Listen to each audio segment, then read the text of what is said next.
Why was everyone ignoring her at the briefing table? Maybe because she wasn't one of them. Not a SEAL, not recon, not an operator with stories branded into scars. Just a calm sergeant with a soft southern accent and a file that read support personnel. The morning sun rose hard and white over the Afghan range, painting everything in blinding light and blowing dust that clung to skin like grit. The range below hummed with motion, Navy SEALs running drills, laughing between bursts of gunfire, their bodies moving with the easy rhythm of men who knew exactly how dangerous they were. Magazines slapped home with metallic rhythm. Orders barked. Sweat glistened on forearms and rifles alike. Among them, one woman in a faded army uniform moved quietly, headset in hand, antenna strapped to her pack. Sergeant Emma Lawson, 33. Communications NCO. Calm eyes that studied wind more than people. She walked the line without a word, jotting frequencies, checking signals, her presence barely noticed, until someone noticed too much. "Hey, ma'am," one of the younger SEALs called out, grinning through the sweat. "That antenna come with a trigger." Laughter followed, the kind that didn't mean harm but carried it anyway. The kind that searched for weakness. Emma didn't flinch. She adjusted the signal meter on her chest, tapped twice for calibration, and kept walking. Far downrange, a steel silhouette target glared under the heat, leftover from the morning's sniper test. Wind gusted through the valley, a restless, hot breath that whispered across the ridges. Then, a single shot cracked. The target jumped, fell, dead center. Every man on the line froze. Even the laughter stopped. Commander Jake "Viper" Reeves lifted his head from the spotting scope, squinting. "Who took that shot?" His voice carried across the range like an accusation.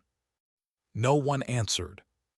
Up on the ridge behind them, Emma lowered her headset, eyes steady, lips barely moving. "Signal's clear, sir."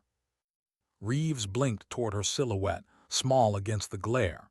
He didn't say anything, but something in his face shifted. Then Major Colin Pierce stormed out from the shade of the command tent. "Lawson." She straightened. "Leave the toys to the shooters. Com check now." "Yes, sir." Her tone was neutral, but behind her eyes the sound of that shot still echoed, not because of pride, but because it woke something she'd buried long ago. 2 months earlier, Fort Benning, Georgia. Different light, same discipline. Targets at 500 meters dropped one after another. 40 rounds, 40 hits, every 5 seconds on the mark. The instructor whistled low, jotting the score. 40 for 40. You ever think about sniper school, Sergeant? She thought about it 3 times, and 3 times her request had come back stamped DENIED. Major Pierce had explained it gently over coffee the last time. "You're too valuable in communications, Lawson. We need your head, not your trigger finger." She nodded, smiled, professional as always. But that night, she wrote a single line in her small black notebook. "If they won't let me fight beside them, I'll make sure none of them die on my watch." Her father's photograph rested beside the page, a Marine sniper, killed in Iraq when she was 16. He taught her to read the wind before she felt it, to hear distance before she measured it. Everything else she learned from the silence he left behind. Deployment orders came fast after that. Afghanistan, forward operating base Falcon's Edge. The helicopter came in low through a wall of dust. Emma tasted metal in her mouth before the rotors even stopped. The air smelled like diesel, cordite, and something older, the memory of every soldier who had ever sweated fear into that soil. Falcon's Edge wasn't much, a cluster of plywood huts and shipping containers ringed by sandbags and wire, wedged between barren ridgelines and dry riverbeds. It looked temporary, but it had already buried men. When Emma reported in, Major Pierce barely looked up from his tablet. "You'll oversee Ridge 9 relay, 2 clicks north, solo post. Keep our frequencies clean." "Yes, sir." She studied the map on his desk. Ridge 9, high ground overlooking Sharon Valley, prime overwatch terrain. To Command, it was a signal tower. To her, it was a vantage point with history written in scars. Outside, Sergeant Darnell Hayes, an old logistics buddy, helped load her gear onto the MRAP. Guess you're queen of the static now. She laughed softly. Static tells the truth before people do. He shook his head, smiling. Still weird hearing you talk like your dad. Maybe he was right more often than I wanted to admit. They clasped forearms, soldier to soldier, and parted ways. That evening the outpost buzzed with noise. Cards slapped against wooden tables, laughter spilled from the canteen, the generator hummed like a heartbeat. But amid it all, a quiet voice reached her through the radio tent. Sergeant Lawson. She turned. A tall man in dusty fatigue stood at the entrance, silver in his hair, scars mapping his knuckles. His eyes were the kind that didn't blink much. "Master Sergeant Owen Drake," he said. "You're Lawson." "Yes, sir. I knew your father." The words froze her where she stood. "You served together." He nodded slowly. "Marines, 3. Ghost Glass was his call sign, said his daughter could outshoot him by 12. Emma didn't respond. Her throat was tight. Drake stepped closer, opened a crate on the table. Inside lay an M2010 sniper rifle, dark, clean, and silent as judgment. On the receiver, a single word was etched: balance. He slid it toward her. "Command thinks you're comms, I know better. Ridge 9 isn't just about radio signals. When it starts, you'll understand." "When what starts?" she asked. "The pattern," his voice dropped low. "You'll see it soon enough. Trust your eyes, not their orders." By the time she looked up, he was gone. Morning came with the sound of helicopters and shouted coordinates. Heat already climbing, wind already whispering. Operation Echo Patrol, Joint Sea Army Reconnaissance, Sharon Valley Sweep, confirm insurgent supply lines. Emma's orders were simple: maintain live comms from Ridge 9. Observe, report, stay invisible. On the flight out, Commander Reeves strapped in across from her, arms crossed over his vest.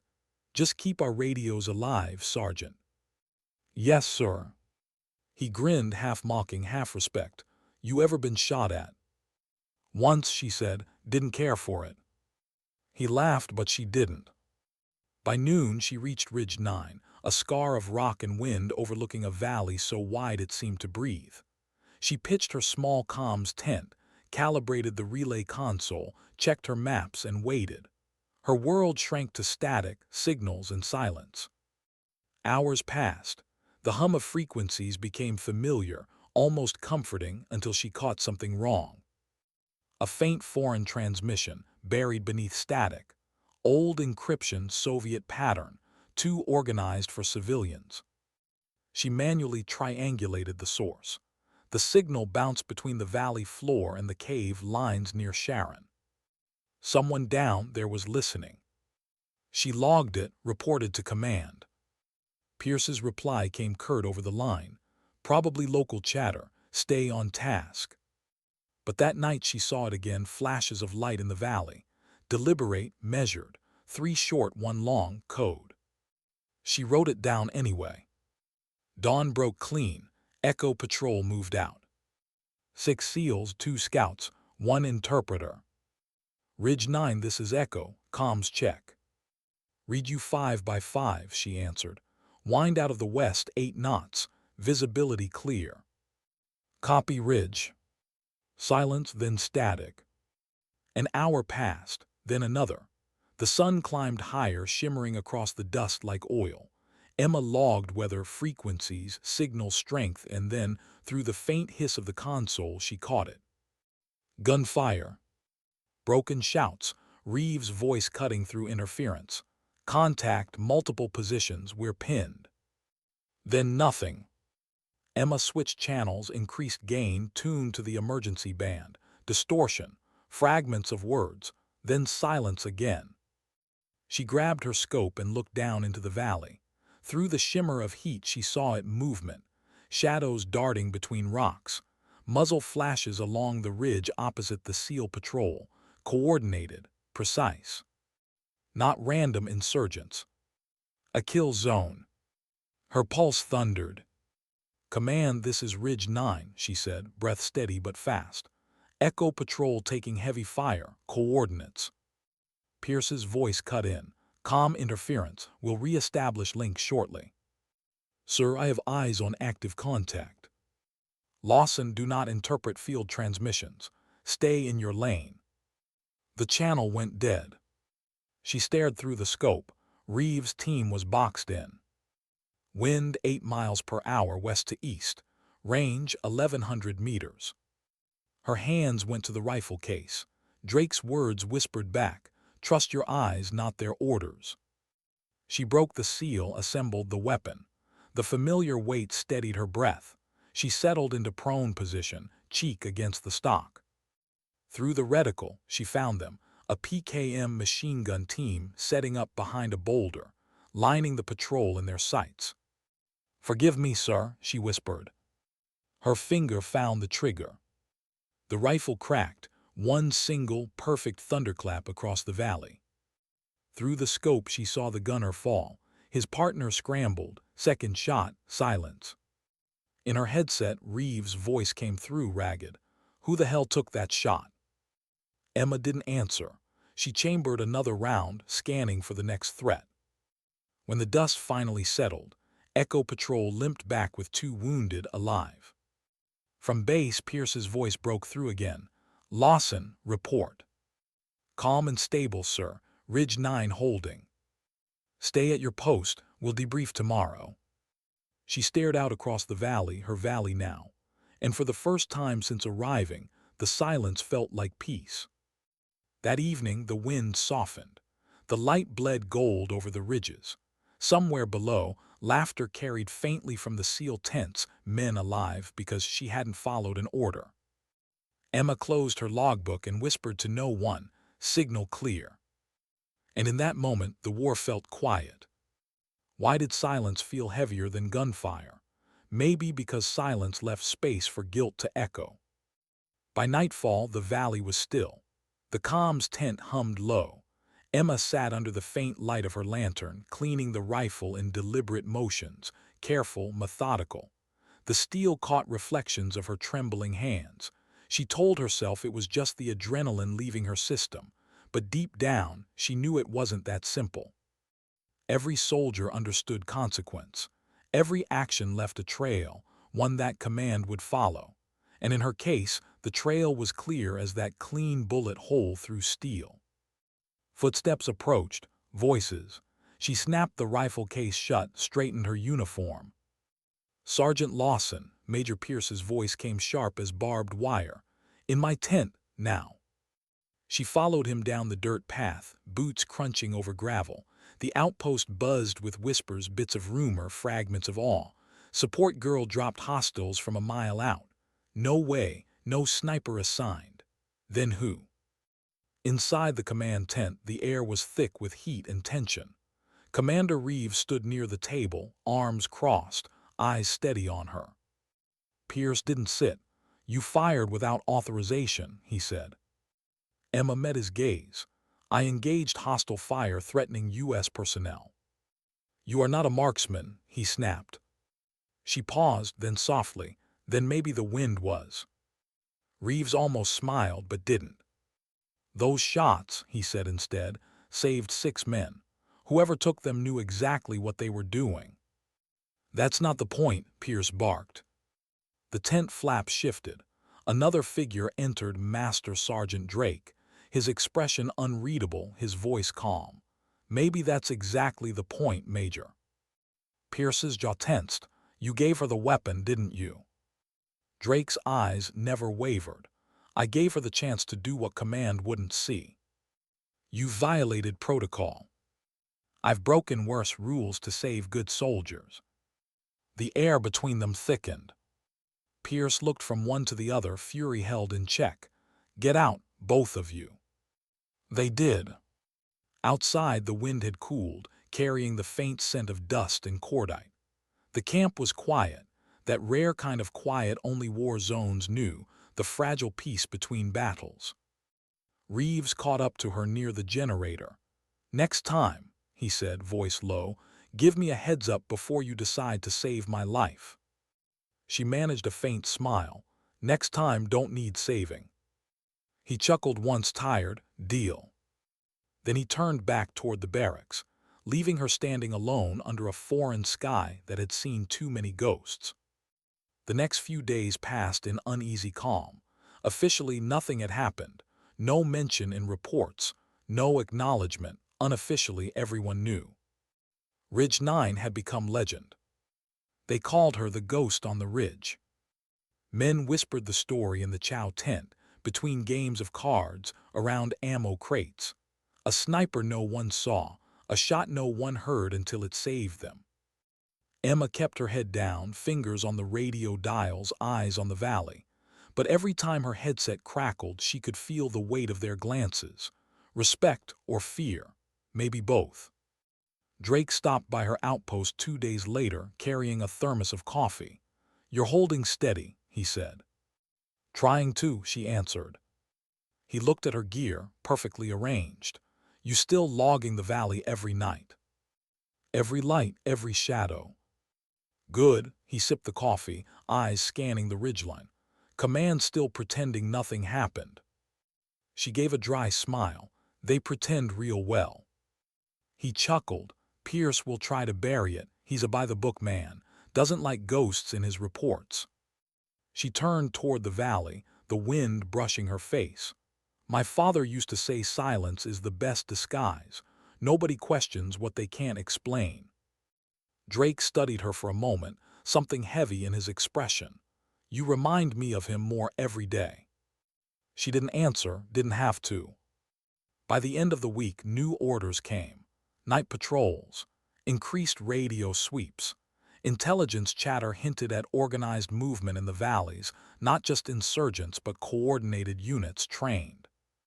Emma listened more closely to the static, and beneath it she found something familiar, the same Soviet-era encryption pattern she'd picked up before.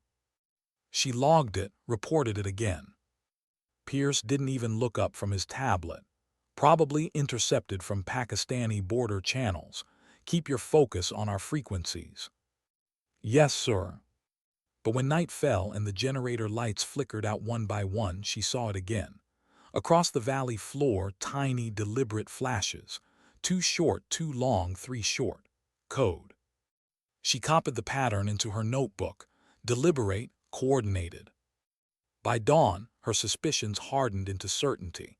Someone was mapping patrol routes. Someone who knew American timing and terrain. And someone inside command was ignoring it. That morning, Commander Reeves entered her station unannounced, but not unwelcome. "You're up early," he said, leaning against the tent frame. "Didn't sleep," she replied. "Same." He nodded toward the console. "I heard about the chatter, the old Soviet encryption." "You hear that from command?" "No, from rumors." She turned toward him. "You believe in rumors, sir?" "I believe in patterns." That word hung between them. Emma hesitated. Then quietly, "You ever wonder how they always seem to know where we are?" His jaw tightened. "You think someone's leaking routes?" "I think someone, not listening." Reeves studied her, long and hard. "You ever think maybe you listen too much?" She almost smiled. "That's my job." He laughed under his breath, then grew serious again. "Whatever's going on out there, just keep doing what you do. You saved my team once. That's not luck." When he left, the wind caught his sleeve, and she noticed the faint tear in the fabric near his shoulder. A bullet had passed close, too close. That night Emma sat outside her tent, rifle resting beside her knee, staring into the valley. The moon hung sharp and white, washing everything in silver. Her radio whispered faint bursts of static. To anyone else, just noise. To her, the sound of war breathing. She thought about her father. The last letter he'd sent from Fallujah, the one she'd memorized word for word. "If anything ever happens, don't let the silence win, kid. Learn to read it. Learn to hear what others can't." She closed her eyes and listened. And beneath the wind she heard it again, 3 short flashes from the valley, then one long. A message, not random, a signal.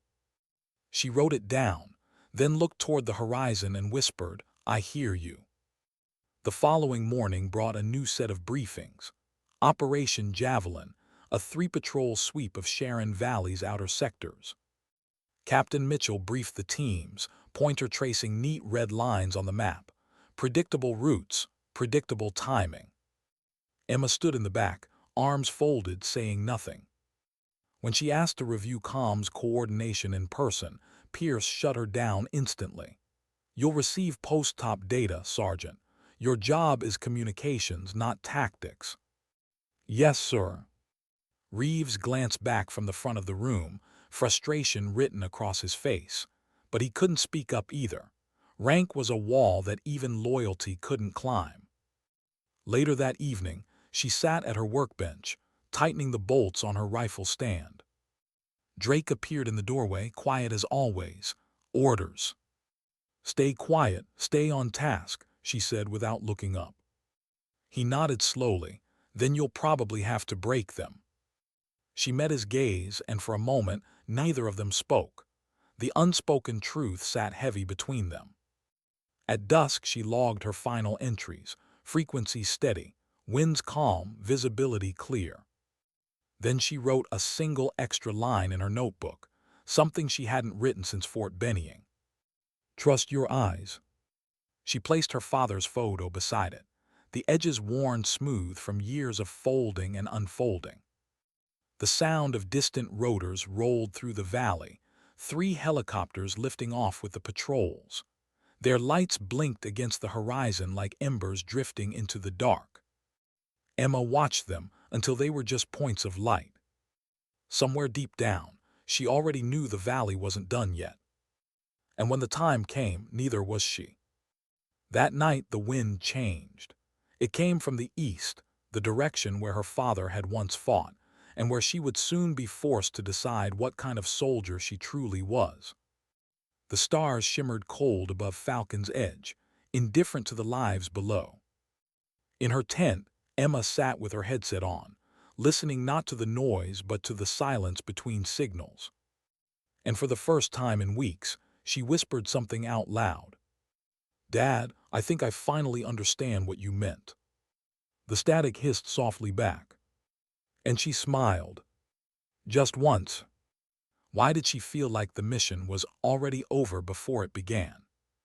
Maybe because patterns never lied. The valley below Ridge 9 lay quiet that morning, too quiet. The kind of quiet that came before an explosion, not after it. The kind that pressed into your eardrums until even your own breath sounded wrong. Emma Lawson sat by her console, headset in place, coffee untouched, eyes fixed on the screens flickering in front of her. Green lines, blue dots, pulsing frequencies. Data that meant life or death to men who trusted it without ever seeing the face behind it. The first patrol moved out at 600 hours. Bravo Team, then Charlie, then Echo Commander Reeves' unit. 3 teams, 3 directions, same valley. Predictable timing, predictable spacing. Too predictable. She checked the wind, wrote the number down automatically, east, steady at 9 miles per hour. Dry heat already rising. In the valley, the sun crawled higher, washing everything in shades of gold and dust. "Ridge 9, this is Echo. Comms check," Reeves' voice came through, steady, professional. "Reading you 5 by 5, she answered. "Signal strong." He paused, voice softening just a touch. "Good to hear your voice, Sergeant." "Stay off my frequencies, sir," she said lightly. A small laugh over the comms, then silence. The patrols disappeared into the ridges, swallowed by the earth. And Emma was alone again. The first half hour passed quietly. Too quietly. The valley's normal background hum, distant herders, faint civilian chatter, atmospheric noise had vanished. She felt it before she could explain it. The air pressure, the silence, the missing heartbeat in the static. She adjusted her gain, rechecked the encryption bands, and then she saw it. 3 faint pulses on the spectrum, equidistant, rhythmic. Infrared. Not friendly. She switched to the secondary monitor, zoomed in on the coordinates.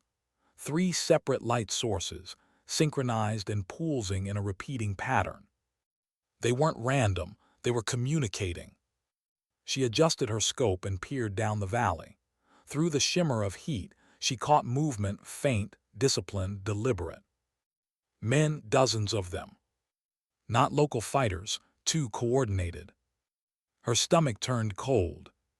She grabbed the radio. Base command, this is Ridge 9.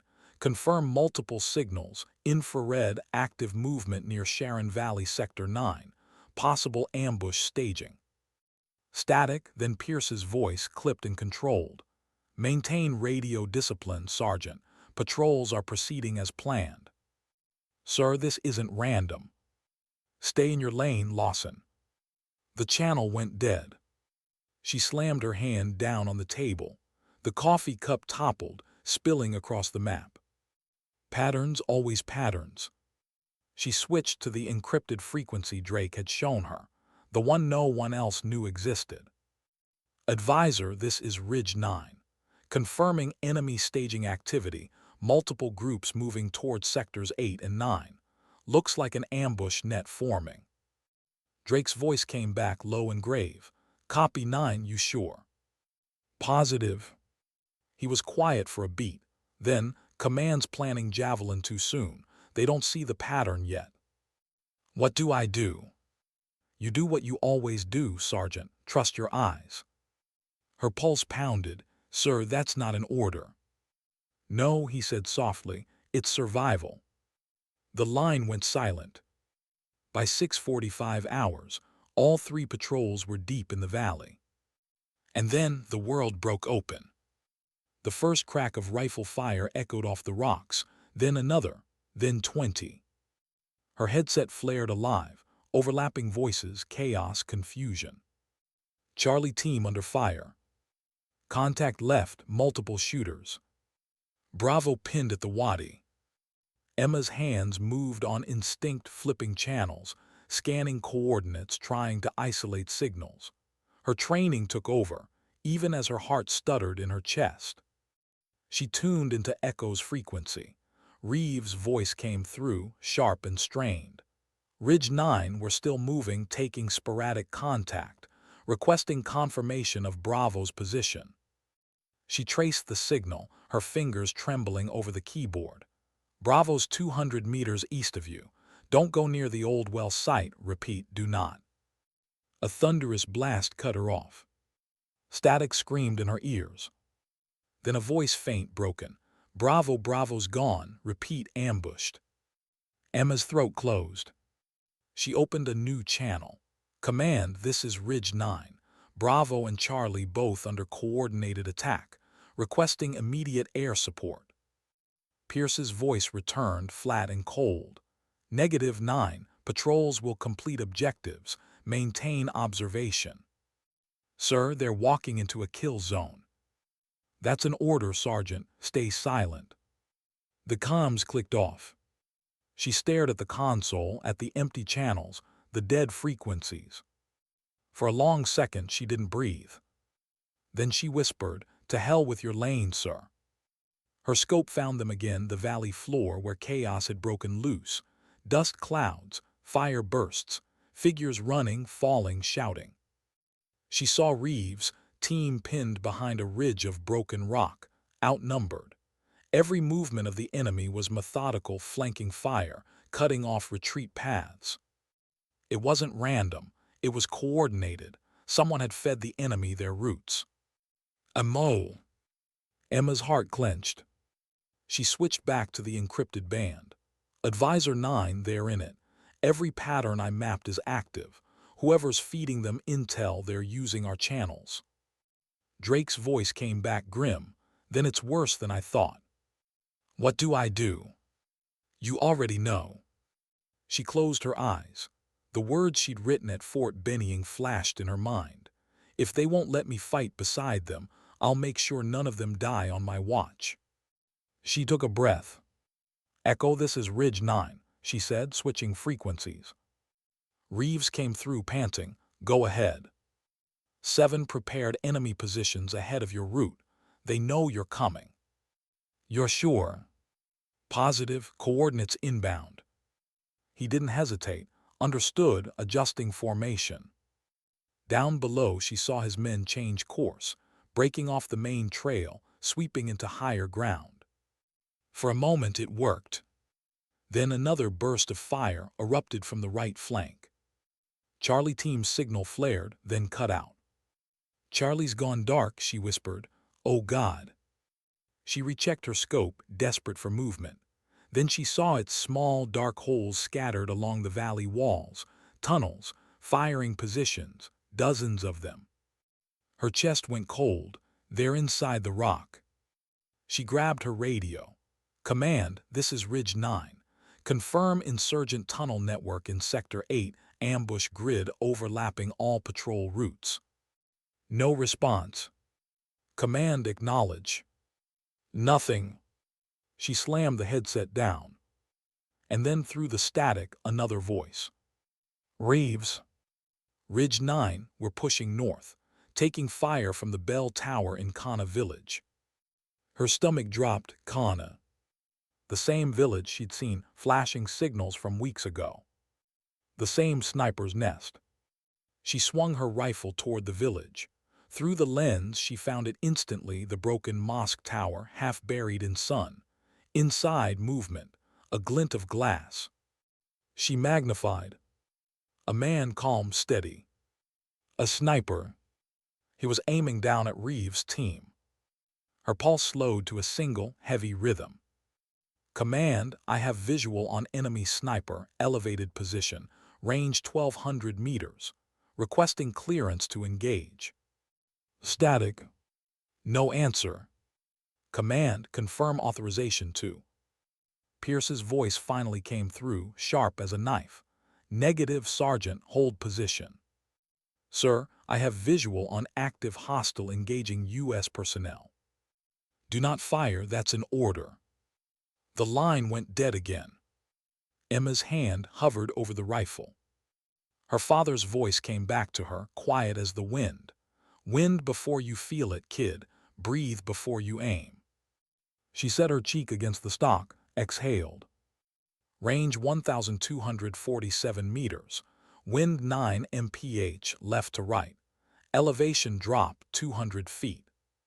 She dialed the scope, 12 clicks up, 3 right. Below, Reeves' voice crackled through the headset. Ridge 9, we're losing blood fast. We need support now. She didn't answer.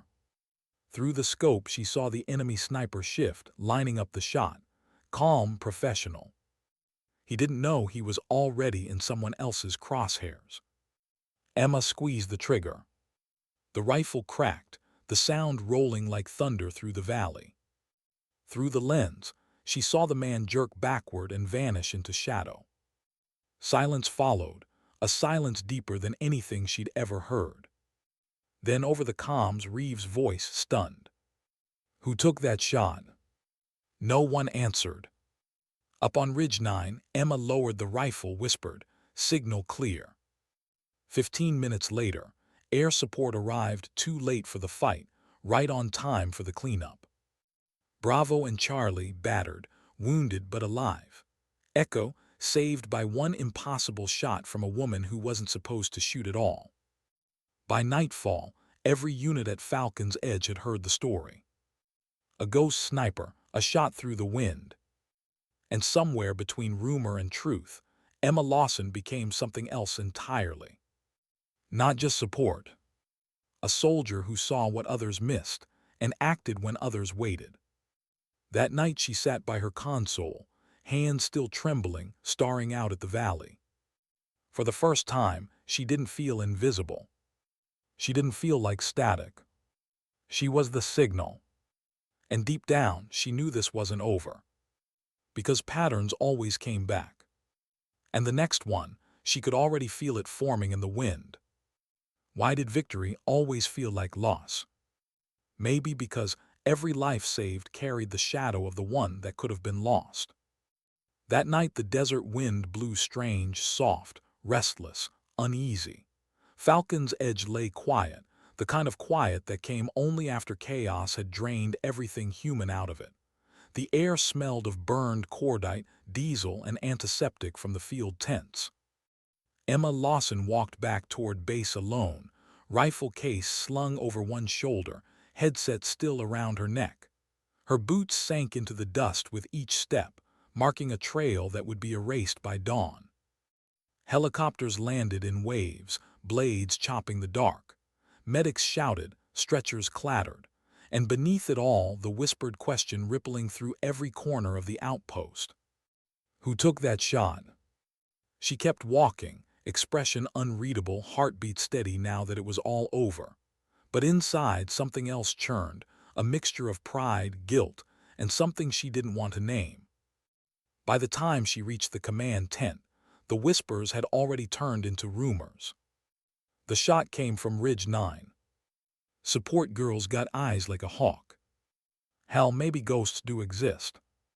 Emma ducked through the tent flap. Major Pierce stood at the table, arms crossed, face pale with restrained fury. Commander Reeves was there too, leaning against a crate, bandaged arm, dust still in his hair. He looked at her not as a commander now, but as a man who'd seen death blink and miss him. Pierce didn't waste time. "Sergeant Lawson," he said, voice taut as wire, "you fired again without authorization." She stood at attention. "Sir, I engaged an active sniper targeting U.S. personnel." "You are not a designated marksman." "With respect, sir, that enemy didn't care about designations."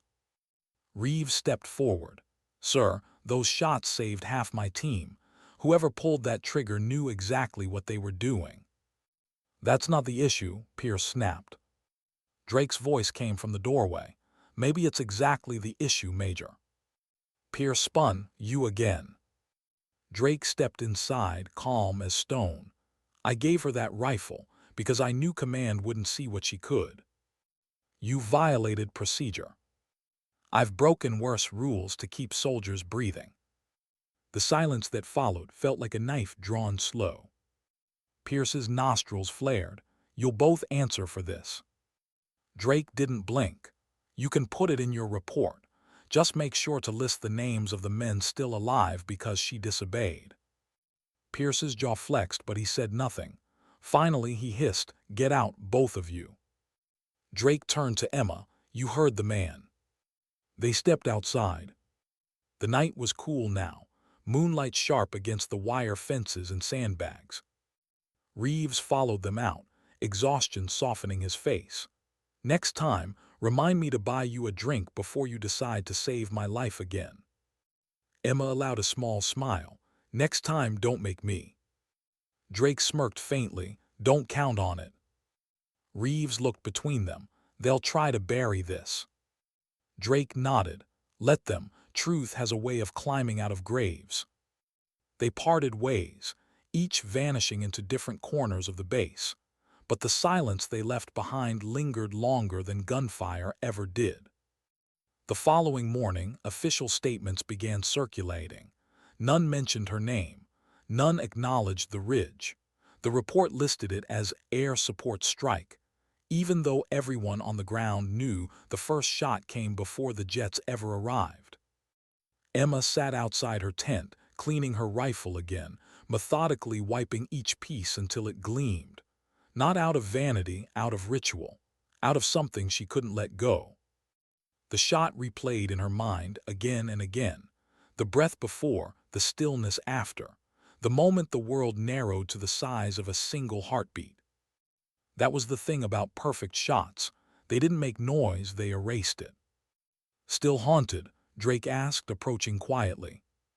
She looked up, the faintest hint of a smile. "Do ghosts haunt themselves?" He chuckled softly, kneeling beside her. "You did good work, Lawson. Better than command deserves." "I broke the chain of command." "You saved lives. Don't confuse the two." She looked down at the rifle. "My dad used to say the hardest part of pulling the trigger isn't the act. It's knowing you can." Drake nodded, gaze distant. Your father knew the cost of skill. He carried it like a second rifle. Looks like you inherited both. She exhaled slowly. He didn't make it home. Neither did I, Drake said quietly. Not all of me anyway. The words hung heavy, carried off by the wind. He stood, looking toward the horizon. Command thinks Ridge 9 is just an antenna post. You and I know better. Keep your eyes open. Something bigger's coming. By midday, the sun was back to its merciless self. The base had returned to routine, vehicles rumbling, orders shouted, laughter forced to sound normal again. But underneath, tension hummed like static. Reeves stopped by the comms tent that afternoon. His arm was wrapped in gauze, his uniform dust-stained, but his grin was intact. "Got a second?" he asked. She gestured to the bench. He sat, leaned forward, elbows on knees. "You ever think about how weird it is, the people who save your life? Sometimes you don't even see their faces. You just trust a voice." She smiled faintly. "Sometimes voices are all you get." He looked at her then, really looked. "You're not like most comms people I've met." "I'm not like most people." He laughed, then quieted. "I heard Command's rewriting the report." She nodded. "They're calling it a precision drone strike." "Hell of a drone," he murmured. "Had a human heart from what I saw." For a moment neither spoke. The air between them buzzed, not with romance, but with respect, heavy and unspoken. Then his radio crackled. He stood. "Back to it, I guess." "Be careful," she said. He grinned. "You keep watching and I'll keep breathing." That evening, as the sun dipped behind the ridges, a new helicopter arrived. Its rotors thundered over the base, kicking up waves of dust that shimmered gold in the dying light. Out stepped a man Emma didn't recognize, tall, lean, silver hair cut close. His presence alone shifted the air. Every officer in sight straightened as he passed. Brigadier General James Morrison. Special Operations legend. Decorated sniper. The man whose stories had filled training manuals for 2 decades. And the man who had once commanded her father. Emma stood at the edge of the landing pad, wind whipping through her hair, watching him shake hands with Pierce, his face unreadable. He didn't linger, just pointed toward Ridge 9. She felt her stomach twist. An hour later, her radio crackled. "Sergeant Lawson, report to command tent, immediately." She took a breath, grabbed her rifle case and walked. Everywhere she passed, conversation stopped. Men stepped aside, some nodded, some just stared. Inside the tent, Morrison stood over the map table, hands clasped behind his back. Pierce hovered beside him, jaw tight. "Sergeant Lawson," Morrison said, turning. His voice carried the calm weight of authority that didn't need to shout. "I'm investigating an unauthorized sniper engagement yesterday that saved 3 patrols. You want to tell me about it?" Emma stood at attention. "Sir, I maintained communications and observed enemy activity." He nodded slowly. "Of course you did." He took a step closer. "Tell me, Sergeant, what was the wind speed on Ridge 9 around 6:45? She hesitated. 8 to 9 miles per hour, northwest to southeast. A faint smile tugged at his mouth. "Your father used to say the same thing before a shot." The words hit like a pulse through her chest. "You knew him." "Knew him," Morrison said softly. "I commanded him, Ghost Glass, right?" Her throat tightened. She nodded once. Pierce's eyes flicked between them. "You knew her father." "Knew him," Morrison repeated. "And now I see him again." He looked at her for a long time. "I don't know if you pulled that trigger, Sergeant, but if you did it to save American lives. And in my book, that's exactly what we train for." Pierce started to protest. "Sir, regulations." Morrison cut him off with a single glance. "File your reports, Major, but I'll decide what's worth discipline and what's worth a commendation." Pierce went silent. Morrison turned back to her. "Clean your rifle, Sergeant. Ridge 9's not done with you yet." She nodded. "Yes, sir." When she left the tent, her hands were shaking, not from fear, from something heavier. Legacy. Her father's shadow had just stepped back into the light. Later, she sat alone on the ridge again, the horizon bathed in the soft gray of dusk. Her scope lay beside her, her logbook open. Down below, lights flickered in the SEAL barracks. 3 short flashes, then one long Drake's old signal code. Respect between soldiers who didn't need words. She keyed her mic and whispered, "Falcon Base, this is Ridge 9. Comms clear, valley quiet." Static replied, soft and steady like a heartbeat. She smiled, faint but real. Somewhere in the distance, the wind shifted. And for the first time, she let herself believe that maybe ghosts didn't haunt, maybe they watched. Maybe they guided. And sometimes, when the world went still enough, maybe they spoke through the living. That night the stars burned clear over Falcon's Edge. Somewhere out there, another mission was already forming, another pattern drawing itself across the sand. Emma didn't know what it was yet, but she knew one thing for certain: she'd be ready. Because some soldiers wait for orders, and some simply listen to the wind. Why did it feel like peace never lasted more than a few hours out here? Maybe because in war, silence wasn't peace, it was camouflage. 3 days after the Kana village shot, Falcon's Edge looked calm from the outside. Dust storms had swept clean the scorch marks, the patrol trucks rolled again, and Major Pierce walked the grounds pretending everything was under control. But the air was wrong. Emma could feel it.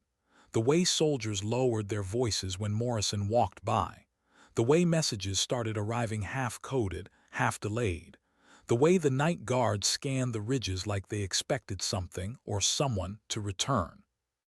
She was back on Ridge 9, the place she now called her post, her cell, her sanctuary.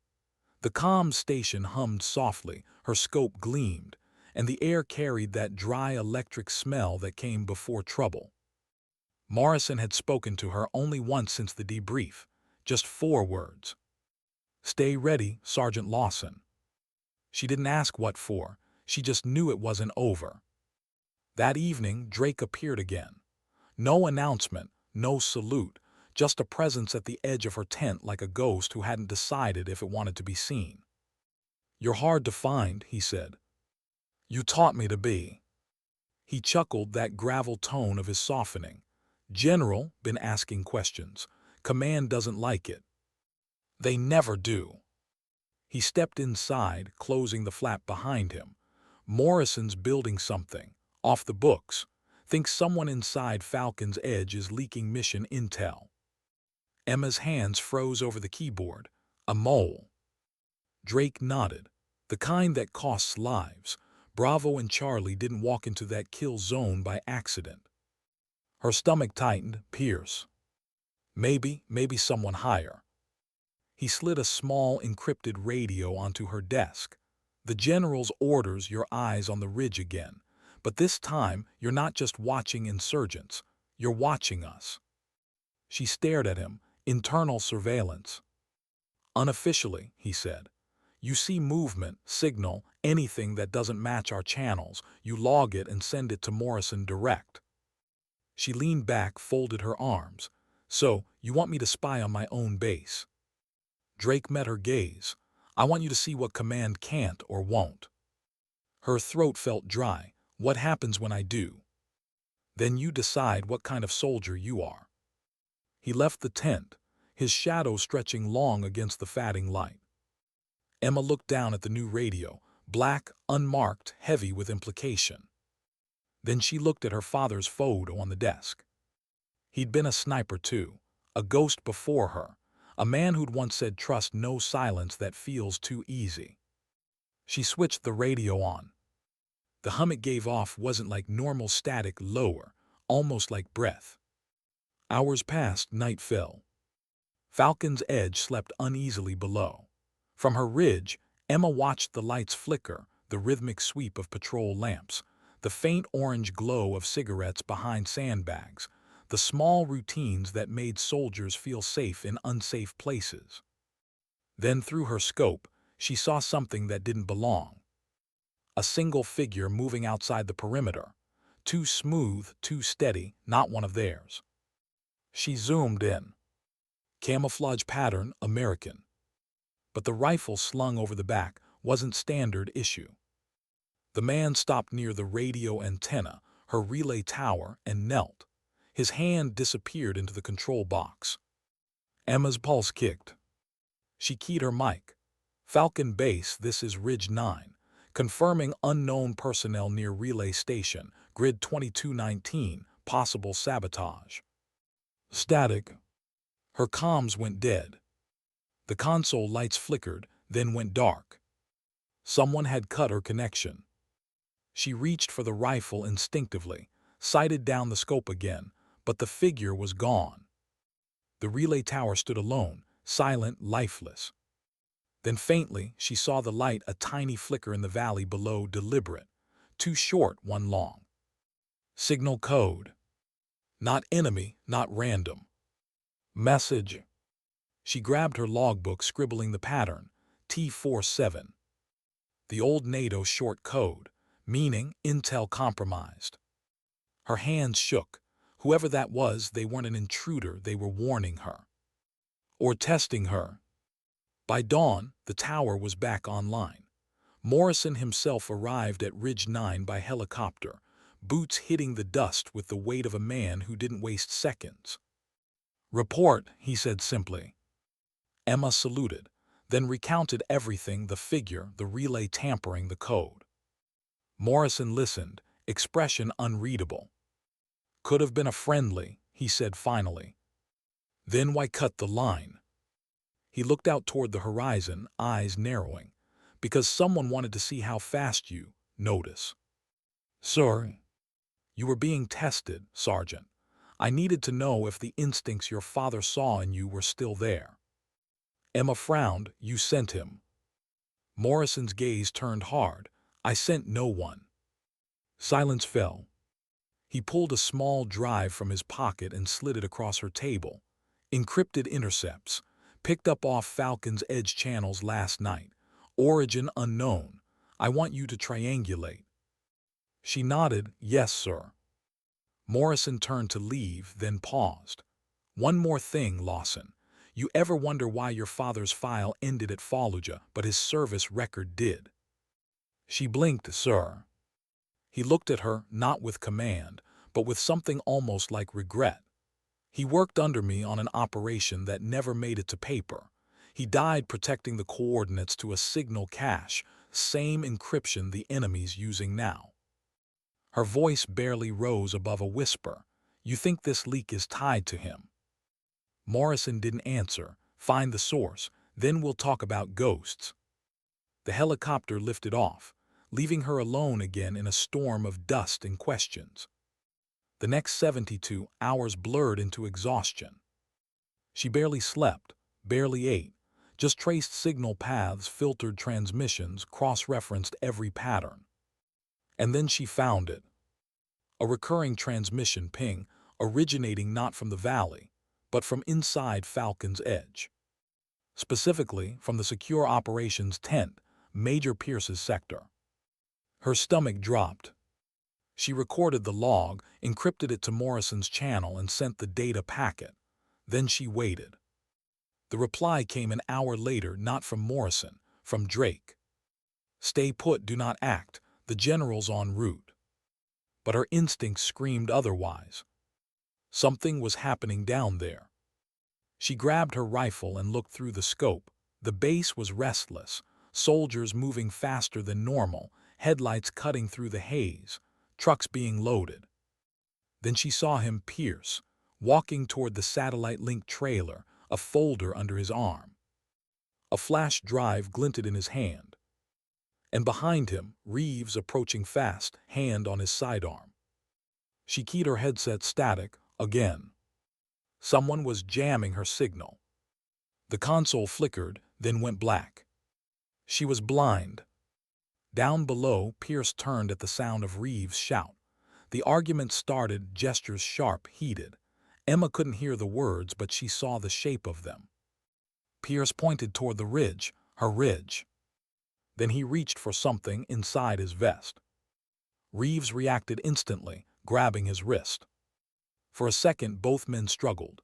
Then Pierce shoved him back and ran for the comms trailer. Emma lifted her rifle, breath steady, heart hammering. Drake's voice came faint through the backup radio. "Lawson, stand down, we'll handle it." But she already knew they wouldn't make it in time. Pierce entered the trailer, slammed the door. The satellite antenna began rotating. Uploading. Her trigger finger trembled. One shot could stop it. One shot could start something else entirely. She thought of her father, the man who'd believed in codes, in rules, in order, until the system he trusted got him killed. She whispered under her breath, "Balance." The rifle cracked. The sound rolled across the base, echoing off the steel walls. Through the scope she saw the satellite link flare, then die. Sparks, smoke, silence. The door swung open. Reeves rushed in, shouting for medics. Pierce stumbled out, clutching his arm, wounded, not dead. Emma lowered the rifle, exhaled. Her body shook, not from fear, from knowing she'd crossed a line that could never be uncrossed. By sunset, Morrison's helicopter returned. Soldiers moved fast, sealing the operations tent, confiscating devices. Emma waited on Ridge 9 until she heard his voice through the headset. "Lawson, it's done. Data secure. We have what we need." She didn't answer. "Sergeant," he continued, voice softer now, "sometimes saving lives isn't about the shot you take, it's about the one you choose not to." She looked down at the valley, the base, the people who would never know what almost happened. Her eyes burned. "Understood, sir." Morrison's voice faded. "Your father would have said the same." Then the line went dead. Night crept in slow, the ridge turned to shadow. Emma sat with her rifle beside her, the barrel cooling in the dark.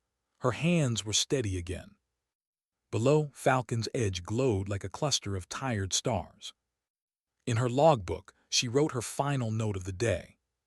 "Sometimes orders protect systems, but people need eyes, not chains." She closed the book, looked up at the horizon, and whispered the same words she'd spoken that first night on Ridge 9. "Signal clear." And somewhere beyond the silence, a voice she knew by heart, her father's, seemed to answer through the wind. "Wind before you feel it, kid, always the wind." Why did the truth always arrive too late, like a rescue chopper that came after the bleeding stopped? Maybe because in war, truth was the first casualty and the last survivor. The morning after the shot that silenced Major Pierce's transmission, the base awoke tense and hushed. No alarms, no public debriefs, no announcements. Just soldiers pretending not to know what everyone already knew. Something had gone very wrong, and someone had pulled the trigger to stop it. Emma Lawson hadn't moved from Ridge 9 all night. The dawn broke over her like a verdict. Her rifle lay disassembled beside her, each piece lined up with surgical precision. She hadn't slept. Her eyes felt raw, her heartbeat calm but hollow. She crossed a line again, not for glory, not for defiance, for necessity. But even necessary things leave scars. When the helicopter came at 700 hours, she didn't flinch. Dust whirled, boots hit ground. Brigadier General Morrison stepped out, coat flapping in the wind, eyes sharp as ever. "Sergeant Lawson," he called, voice steady. She rose, saluted. "Stand easy," he said, approaching slowly. He studied the ridge, the horizon, the valley that had become her kingdom and her curse. "I told you to stay ready, not to start a war." She met his gaze. "You said to trust my eyes." He exhaled, long and heavy. "Fair point." A medic followed him, a young corporal who looked too clean for this place. Morrison gestured toward the ridge table. "You've been awake all night." "Yes, sir." "Good, then you won't dream about it yet." He turned to the corporal. "Give us a minute." The soldier saluted and left, disappearing into the wind. Morrison sat on the edge of her table, hands folded, the silence between them stretching like a wire. "Pierce is alive," he said finally. Emma nodded once. "I saw the medevac." "He'll live," Morrison continued. "He'll also never command another base. Because of what he did. Because of what he almost did." He looked at her then, really looked, and for the first time his voice lost the iron in it. "You stopped a breach, Sergeant. That satellite was moments from transmitting classified coordinates. Your shot saved lives, and probably this entire mission theater." Her hands curled at her sides. "Then why does it feel like I just killed a man?" Morrison's eyes softened. "Because you're still human, and humans feel the weight of doing what machines can't, deciding." He paused, then reached into his jacket and pulled out a small data card, handing it to her. "Your father carried one just like this. I kept it all these years. Thought you should see what he died protecting." Emma took it carefully like a relic. "Sir, why now?" "Because you've earned the truth." She inserted the card into her field laptop. The screen flickered, showing encrypted coordinates and fragments of transmission logs. Her pulse quickened as she scrolled through familiar codes, wind direction notes, terrain grids. "Fallujah, 2005, Morrison said quietly. "Your father was part of Operation Glasslight. Our job was to locate and dismantle a series of signal caches feeding live troop data to insurgents. But one of those caches wasn't enemy-made, it was ours." Emma looked up sharply. "Ours?" He nodded. "An internal black program, designed to test battlefield surveillance. Someone inside sold the data. Your father found out and paid for it." Her throat closed. "You're saying he was killed by one of us?" Silence swallowed the ridge. She stared at the flickering screen, at her father's old call sign burned into the file metadata. Ghost glass. The breath she took felt like breaking glass. "Why wasn't this in his record?" she asked. "Because command buried it. Easier to call it an ambush than betrayal." Her jaw tightened, "And you just let it go?" Morrison's face hardened. "I didn't let it go, Sergeant. I waited. Because truth without proof is suicide in this line of work.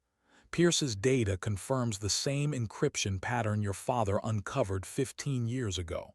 The leak never died, it just changed hands."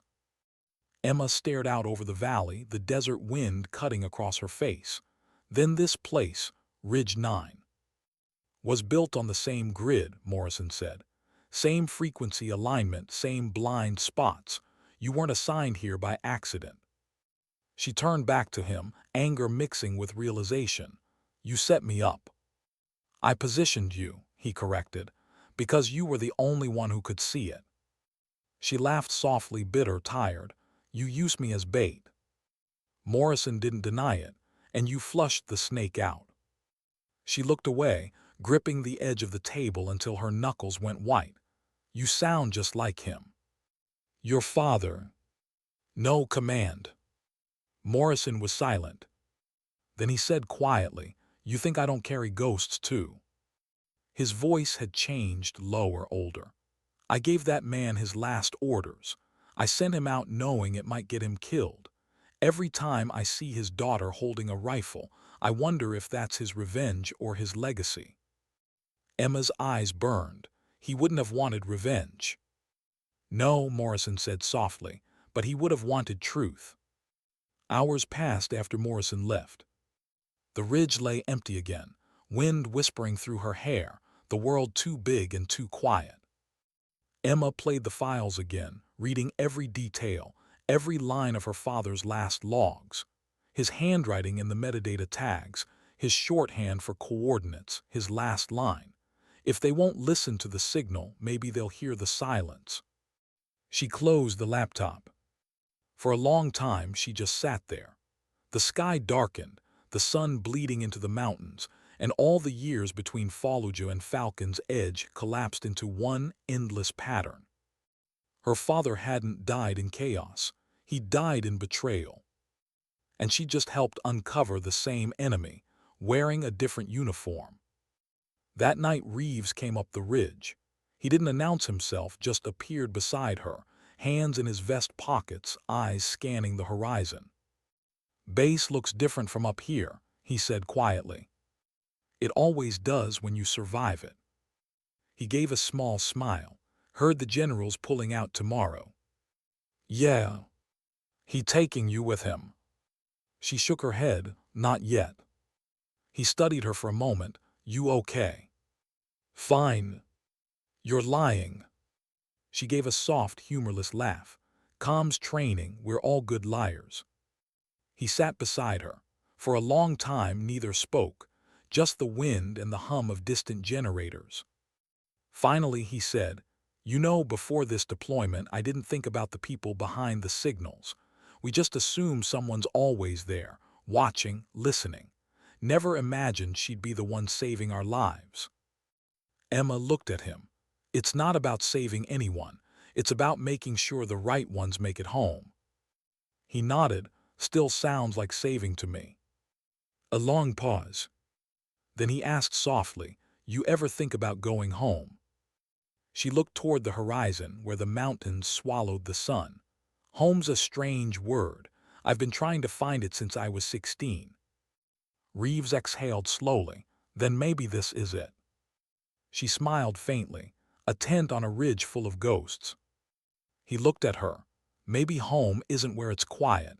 Maybe it's where you can finally hear yourself think."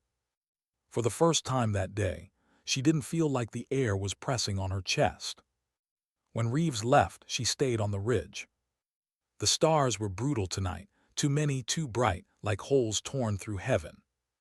She pulled her father's photo from her pocket. The corners were frayed now, the ink fading. "You were right, Dad," she whispered. "The wind always tells the truth. It just took me too long to listen." Her radio crackled softly, a familiar frequency, faint, encrypted, almost human. She leaned forward, adjusting the dial. A single burst of static, then a voice, Morrison's. "Lawson Packlight, new orders coming, nightfall tomorrow." She keyed the mic, "Destination." Pause, then, "Ghostgless protocol." The line went dead. Emma sat back, staring into the night. Her father's old call sign. His unfinished mission. And now hers. The desert wind rose again, carrying the scent of dust and memory. Emma watched the valley lights fade one by one, like candles snuffed in the dark. Somewhere below, men slept, unaware that the war they thought they'd survived was just changing shape. She closed her eyes. And for the first time since arriving at Falcon's Edge, she wasn't afraid of what came next. Because fear was for those who didn't see the pattern. She saw it now everywhere. In the wind. In the silence. In herself. Why did the order feel colder than the wind? Maybe because some missions weren't sent to save lives. They were sent to test souls. The message from Morrison replayed in her head long after the transmission ended. "Nightfall tomorrow, Ghostgless protocol." No coordinates, no roster, just a name, her father's ghost. Emma Lawson spent the next 24 hours in motion. Cleaning, packing, memorizing frequencies she didn't yet know she'd need. Every gesture felt rehearsed, muscle memory born of anxiety disguised as discipline. By sunset, she'd stripped Ridge 9 bare. The tent, the relay table, the weather logs, everything packed into 2 crates, labeled only comms equipment. On the table, she left her logbook open to the last page, 3 words scrawled in pencil: "Wind before silence." The helicopter came without lights. Morrison stepped out first, followed by 2 shadowed operators in plain fatigues. No unit patches, no names, just purpose. "Ready, Sergeant?" he asked. Emma nodded. "Good, then forget where we are. From now on, this doesn't exist." The flight cut low across the mountains, rotors muffled, valley lights sliding beneath them like dying stars. Morrison leaned toward her, voice nearly lost in the wind. "You know what Ghostgless means?" "His call sign," she said. It was more than that, Morrison replied. Glass because he saw everything clear. Ghost because he never left proof. We're picking up where he stopped. Where exactly is that? He looked ahead, face unreadable. A place the maps forgot, Al-Kharid Basin. Old CIA relay site buried after 05. Intel says someone been using it again. Emma's pulse tightened. Same frequency band my father tracked. Exactly. The signal you intercepted came from there. Whoever's running it now has access to our modern codes. And you want me to find out who? I want you to see them before they see us. He said it like a creed, and she understood. This wasn't a mission of orders. It was a mission of eyes. They landed an hour before dawn on a plateau of broken stone and silence. The old outpost crouched in the dark like a skeleton, antenna towers bent, sand-choked bunkers yawning open. Drake was already there, crouched beside a small field monitor. "Welcome to the graveyard," he said. Morrison dismounted. Status: "Site's cold, sir. No movement since last sweep, but the relay's humming. Someone reactivated it within the last 12 hours. Emma moved closer, tracing the equipment with her fingertips. The pattern of wires felt familiar, too familiar. "My father's handwriting," she murmured. On the metal scratched near the circuit housing, a faded inscription, "Wind equals 8 NW." Drake glanced at her. He really did see the world in gusts and numbers, didn't he? She nodded, throat tight. He left messages only I'd recognize. Morrison studied the horizon, then start reading them. Hours passed in a quiet rhythm of work. Emma rebuilt the terminal from fragments, rewiring power through rusted panels, translating old code back into life.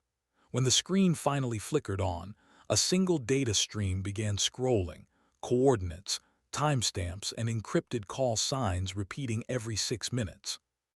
She froze. The timestamps matched current Falcon's Edge Patrol reports. Morrison leaned over her shoulder. "That's impossible. Those files are top clearance." Drake cursed under his breath.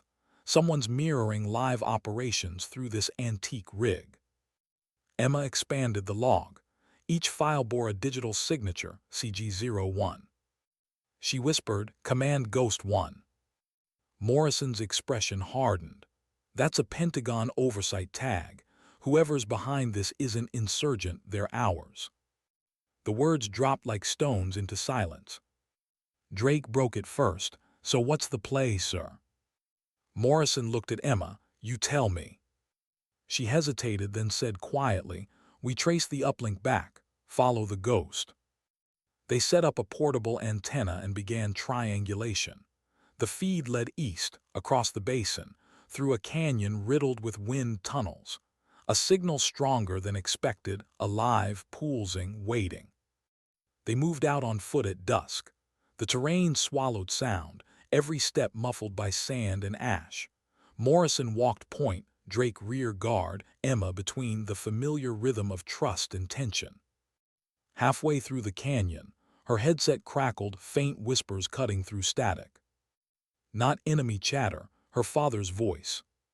She stopped cold. The playback echoed, "Pattern 9, wind southwest 8, adjust 3 right." The others turned. "You hear that?" she whispered. Drake frowned. "What?" His voice. Morrison's eyes darkened. "Record it." She hit capture. The audio looped once more, then died. Drake's jaw clenched. "Pre-recorded beacon, he left it here." Emma swallowed hard. "A warning." "Or a path," Morrison said quietly. They followed it deeper until the canyon opened into a hidden valley, the ruins of a communications bunker half buried in sand. A single satellite dish stood upright, powered, glowing faint blue. Morrison signaled halt. "We go quiet from here." He moved forward, checking entry angles, then waved them in. Inside, the bunker smelled of oil and dust and life. Recent. On a table lay a laptop, humming faintly. Its screen displaying an active feed, not from Falcon's Edge, but from inside Morrison's own command network. Drake exhaled. We've been bleeding data for weeks. Emma's fingers flew over the keyboard. The uplink's not sending to insurgents. It's bouncing to a private satellite hub in Virginia. Morrison's face went pale. Langley. She met his eyes. Sir, the leak's not rogue soldiers. It's intelligence sanctioned. The words tasted like metal. A noise behind them, soft gravel shifting. Drake turned, weapon up. We've got company. Figures appeared in the doorway, 3 men, night-cloaked, rifles drawn. Not insurgents, clean gear, American. One stepped forward. General Morrison, you're trespassing on classified ground. Morrison's voice was calm steel. So are you. The man's visor reflected the laptop glow. By order of National Command Authority, you are to stand down and surrender all recovered data. Emma felt it instantly, the tone, the phrasing. It wasn't arrest language, it was termination. Drake murmured, orders to erase us. The lead operative raised his weapon. No one outside this canyon leaves breathing. Everything froze, dust, wind, heartbeat. Then Emma moved first. One shot clean and fast through the lamp behind the men. Darkness swallowed the room. Gunfire erupted. Muzzle flashes lit the walls in violent strobe. Drake dove left, Morrison right. Emma rolled behind the terminal, fired twice. 2 silhouettes dropped. The third retreated, firing blind into the dark. Silence again, broken by Morrison's rasp. Status. Clear, Drake coughed. 1 wounded, 1 runner. Emma reloaded, voice tight. He's heading for the ridge transmitter. Then stop him. She bolted out into the night. The canyon wind howled around her, hot and bitter. She sighted through her scope, the fleeing figure climbing toward a ridge, a flare gun in his hand. Range 600, wind 11 east. Her father's words rose unbidden. Breathe, see, then act. She exhaled, 1 clean pull. The flare exploded midair, never reaching the sky. The man tumbled silent. Emma stayed there a moment, scope lowered, chest heaving. The desert had gone quiet again, that eerie, absolute quiet that came only after something irreversible. Back in the bunker, Morrison examined the laptop, blood streaked on his sleeve. You good? She nodded. Drake was bandaging his arm. Guess the ghosts didn't like being seen. Morrison copied the data onto a secure drive. We take this to command myself. No transmissions, no chain. Emma watched him pocket it. Sir, you think they'll let you? He didn't answer right away. Doesn't matter, truth has a life of its own. He looked at her, the weight of years in his eyes. Your father died trying to expose this. If they bury me for finishing it, so be it. But you stay off the radar. That's an order. She shook her head. I'm not hiding again. Lawson. I'm not him, she said softly, but I'll finish what he started. For a heartbeat, Morrison seemed to see someone else standing where she was, a young sniper he'd once commanded. He gave a slow nod, then make it count. They destroyed the bunker at dawn. 1 charge, 1 rising plume of fire swallowing the ghosts of old lies. The explosion echoed through the canyon like thunder rolling over graves. As the dust cleared, Morrison's voice came quiet through the headset. Ghostless protocol complete. But Emma knew it was. Not yet. The data on that drive was proof of betrayal stretching back years, and proof rarely stayed safe for long. They started the long trek back toward extraction, silhouettes small against a sky turning orange with daybreak. The wind pressed against them, whispering through the canyons, carrying the ghosts forward. Emma looked once more at the smoke rising from the ruins. Balance, she whispered, her father's word, carved into her rifle. Drake caught the sound. What's that mean? She smiled faintly. That the shot only matters if you can live with it. Hours later, as they reached the landing zone, the first radio ping cut through the static, bass frequency, unfamiliar voice. Falcon's Edge, this is Command Ghost. Package confirmed. Stand by for further instructions. Morrison froze. That call sign shouldn't exist anymore. Drake muttered, they already know. Emma met Morrison's eyes. No words left. The helicopter descended, wind whipping dust into blinding halos. As they climbed aboard, Emma turned once more toward the empty horizon. Somewhere out there, her father's last echo drifted through the static of time, warning, guiding, reminding. See the wind before you feel it. She closed her eyes, and for a moment she could almost feel him beside her. The rotor wash swallowed everything else. Why do endings never feel like closure? Maybe because the truth doesn't end, it just changes who carries it. The helicopter cut across the desert like a wounded bird, blades thundering through the early morning haze. Inside, Emma sat opposite Morrison and Drake, the three of them silent, faces half-lit by the red glow of the cabin light. Between them, a black case, the drive that held every secret of the Ghostglass protocol. No one spoke until the mountains broke open to reveal Falcon's Edge below, small again, fragile. Once we land, Morrison said, we go straight to the uplink bay, secure transmission to Central Command. Drake shook his head. You really think they'll let that data see daylight? They'll have to, Morrison said.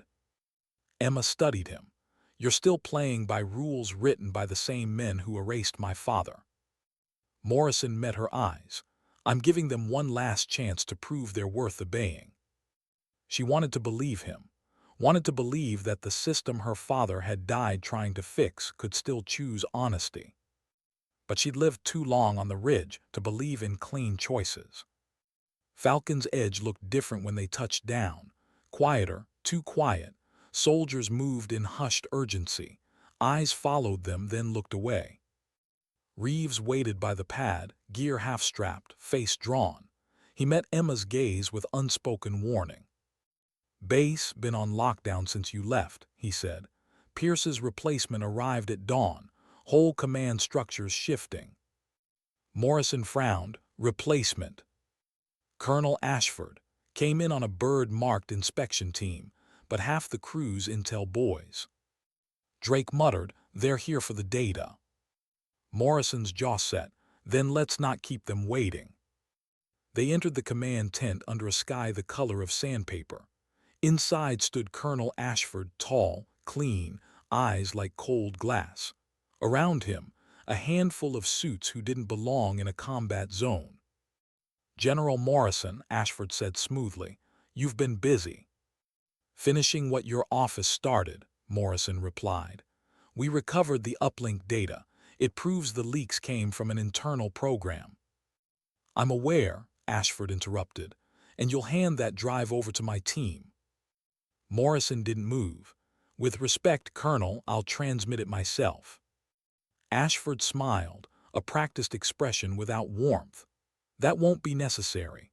Washington has decided to classify the Ghostglass protocol under new containment measures, effective immediately.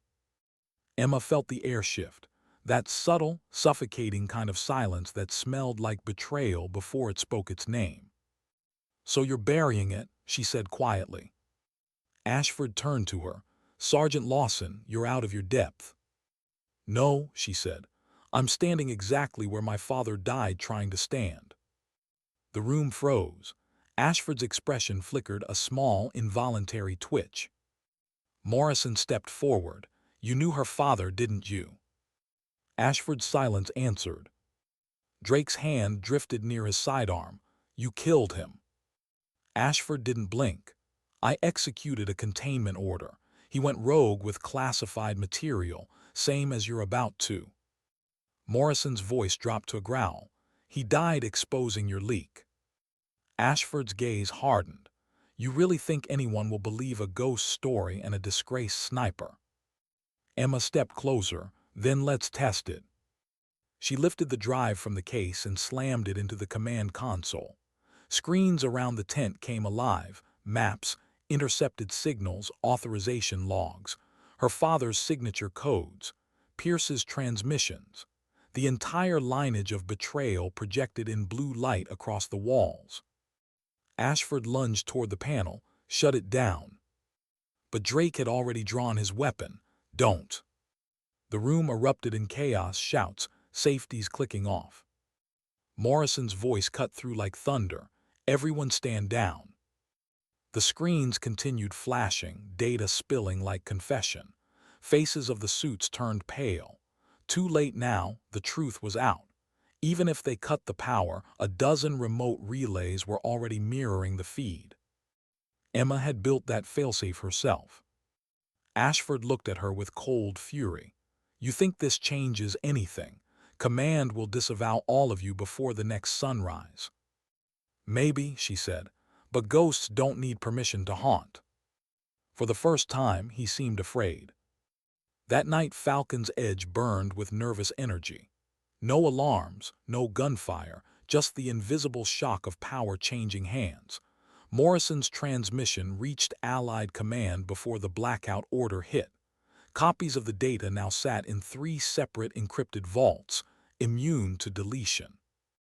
Ashford and his team were escorted out under armed guard, quietly, efficiently, like cleaning up a spill no one wanted to admit had happened. Reeves found Emma on the ridge an hour before dawn. The wind was cold again, honest and sharp. They're calling you a liability, he said. I figured,